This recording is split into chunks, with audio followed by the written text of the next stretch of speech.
السلام علیکم۔ کہانی کو آخر تک پورا سنیے گا، اور اگر آپ چینل پر نئے ہیں تو سبسکرائب ضرور کیجیے گا۔ سفید حجاب کے نقاب میں لپٹی وہ بہت گھبرائی سی بند رکشے میں بیٹھی انگلیاں چٹکا رہی تھی، حالانکہ اس کے ساتھ اسکول جانے والے بچے اس کے ارد گرد بیٹھے تھے، مگر رکشے کے بیک مرر سے خود پر اٹھتی وقتاً فوقتاً ایک عجیب سی غلیظ نگاہ سے وہ سخت کوفت میں مبتلا ہو رہی تھی۔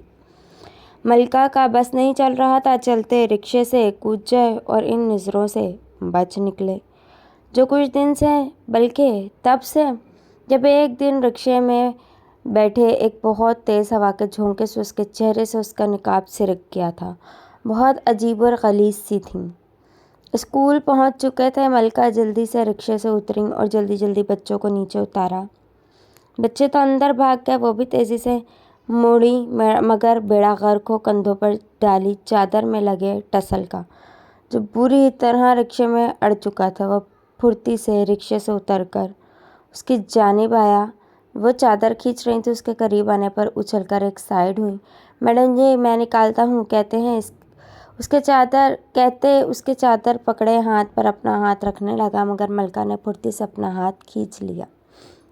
مجھ سے اتنا ڈرے نہیں میڈم جی، جو ہاتھ آپ آج میرے چھونے کے ڈر سے پیچھے کھینچ رہی ہیں، وہ تو میں ہمیشہ کے لیے تھامنا چاہتا ہوں، اور ہاتھ کو تو کیا، میں تو جانے کہاں سے۔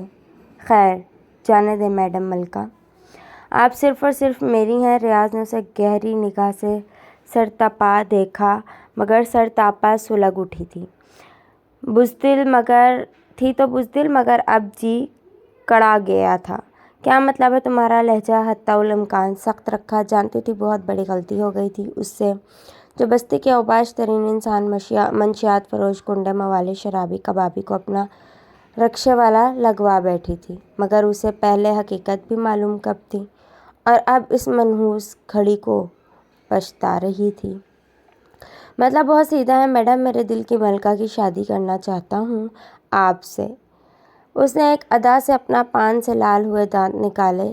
تمہیں کوئی بہت بڑی غلط فہمی ہوئی ہے، اور بہتر یہی ہے کہ جلد از جلد تم اسے اپنے اس گندے دماغ سے نکال دو تو بہتر ہے۔ اور تمہاری اطلاع کے لیے عرض ہے کہ میں بچپن سے اپنی خالہ زاد کے ساتھ منسوب ہوں، اور اگلے مہینے شادی بھی ہونے والی ہے میری، تو جتنا مجھ سے دور رہو گے تمہارے لیے اتنا ہی بہتر ہوگا، سمجھے؟ ملکہ نے اپنے دل کی بھڑاس نکالی تھی، بول کر رکی نہیں تھی۔ وہ چادر کھینچ کر اندر جانے لگی، جب پیچھے سے اس کے گندے ذہنیت میں ڈوبی گری ہوئی سوچ عیاں کرتی آواز سنائی دی، تو پھر ٹھیک ہے میڈم جی، شادی تو آپ کی مجھ سے ہی ہوگی۔ اگر یہ ضد ہے تو ضد ہی صحیح، اور آپ ابھی مجھے جانتی نہیں، جس چیز کو ریاض اپنی ضد بنا لے اسے حاصل کر کے ہی چھوڑتا ہے۔ میرے نام کی مہر لگے گی تب تو کوئی بھی منہ نہیں لگائے گا آپ کو، تو آخر میرے پاس ہی آنا ہوگا آپ کو۔ اگر میری نہ ہوئی تو کسی اور کے بھی قابل نہیں چھوڑوں گا آپ کو میڈم جی، پورے زمانے میں رسوا کر دوں گا۔ وہ پیچھے سے پھنکارا تھا۔ ملکہ کی آنکھیں حتی کو ذلت کے احساس سے نم ہوئی تھی۔ کوئی اتنا غلیظ کیسے ہو سکتا ہے؟ وہ جس نے خود کو بچپن سے کسی کی امانت سمجھ کر سینت کر رکھا، اب یوں ذلت بھرے گندے الفاظ سننا بہت کربناک تھا، مگر اس بے غیرت شخص کو جواب دینا بھی ضروری تھا، تبھی پیچھے مڑے بغیر صرف ایک آیت میں اسے جواب سنا دیا تھا۔ وہ اللہ تعالیٰ جسے چاہتا ہے عزت دیتا ہے اور جسے چاہتا ہے ذلت دیتا ہے۔ وہ بے تحاشا روتی اسکول کے اندر آئی تھی۔ خستہ حال غریب بستی میں عبداللہ کی وہ تیسری اولاد تھی، اور اللہ تعالیٰ نے عبداللہ جیسے ایماندار اور خوددار، بے حد عزت، شریف و نفس انسان کو بس 5 رحمتوں سے ہی نوازا تھا۔ اے کاش خدا تعالیٰ غریب کو اگر بیٹیاں دیتا تو ان کا رزق آسمان سے من و سلوہ بنا کر ان کی 4 دیواری کے آنگن میں ہی اتار دیا کرتا، کہ ان کو حلال رزق کی تلاش میں گھر کی دہلیز سے باہر قدم ہی نہیں رکھنا پڑتا۔ وہ سب اپنے مزدور ایماندار باپ کا سہارا بننا چاہتی تھی۔ بڑی بہنوں کی تو آج تک جرأت نہ ہو سکی باپ کے سامنے اپنا مدح بیان کر سکے، مگر غیر معمولی حسن رکھنے والی ملکہ کچھ زیادہ ہی لاڈلی تھی۔ عبداللہ صاحب کی کبھی FA کے بعد بابا سے اپنی بات منوا کر اسکول پڑھانے لگی تھی۔ بابا کا سہارا بننا چاہتی تھی، مگر کہاں یہ دنیا باہر نکلی بچیوں کو آنکھیں دکھاتی ہیں، زندگی ان پر تنگ کر دیتی ہیں، کب بننے دیتی ہے کسی بیٹی کو اس کے باپ کا سہارا۔ وہ چاہتی تھی گھر کی گاڑی چلانے میں کچھ تو مدد کر سکے۔ وہ اسکول پڑھاتی رہی۔ اسی دوران